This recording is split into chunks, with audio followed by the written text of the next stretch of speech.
অভিনন্দন সম্মানিত ভিউয়ার্স। ঢাকা বিশ্ববিদ্যালয়ের ছাত্র সংসদে অর্থাৎ ডাকসু সুষ্ঠু নির্বাচন হলে ছাত্রলীগ একটা পদও পেত না দাবি করে নবনির্বাচিত বিপি নুরুল হক নুরু বলেছেন, ভিসি স্যার যদি সুষ্ঠু নির্বাচন দেন তাহলে ছাত্রলীগ একটা ভোটও পাবে না, আর তাতে ছাত্রলীগ সদস্য পদেও জয় পাবে না। আমি চ্যালেঞ্জ করে বলছি, সুষ্ঠু নির্বাচনে ছাত্রলীগ একটা পদও পেলে শিক্ষার্থীরা যে আমাকে প্রতিনিধি বানিয়েছে সে পদ এবং ঢাকা বিশ্ববিদ্যালয়ের ছাত্রত্ব ছেড়ে চলে যাব।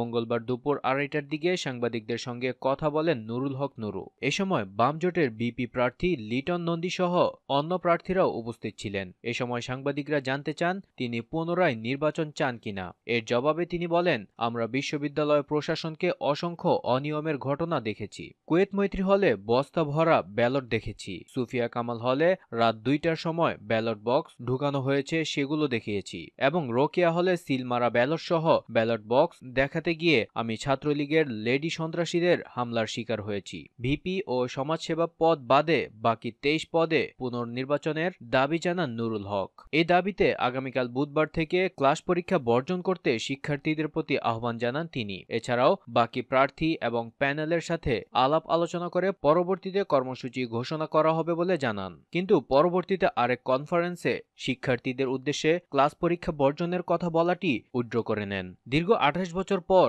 ঢাকা বিশ্ববিদ্যালয়ের ছাত্র সংসদ ডাকসু নির্বাচন গতকাল সোমবার অনুষ্ঠিত হয়েছে। গভীর রাতে নির্বাচনে 25তম ভিপি হিসেবে জয়লাভ করেছেন কোটা সংস্কার আন্দোলনের নেতা নুরুল হক নুরু। কেন্দ্রীয় সংসদের 25টি পদের মধ্যে ভিপি এবং সমাজসেবা সম্পাদক ছাড়া বাকি পদগুলোতে জয় পেয়েছে ছাত্রলীগ। ভিপি পদে পুনর্নির্বাচনের দাবিতে ভোর 4টা থেকে ভিসির বাসভবনের সামনে অবস্থান করছে ছাত্রলীগ সভাপতি ও ছাত্রলীগ প্যানেলের ভিপি প্রার্থী শোভনের অনুসারীরা, ছাত্রলীগের নেতাকর্মীরা। শেষ খবর পাওয়া পর্যন্ত জানা যায়, ডাকসু নির্বাচনের ফলাফল চূড়ান্তভাবে যেটা ঘোষিত হয়েছে তাই বহাল থাকছে।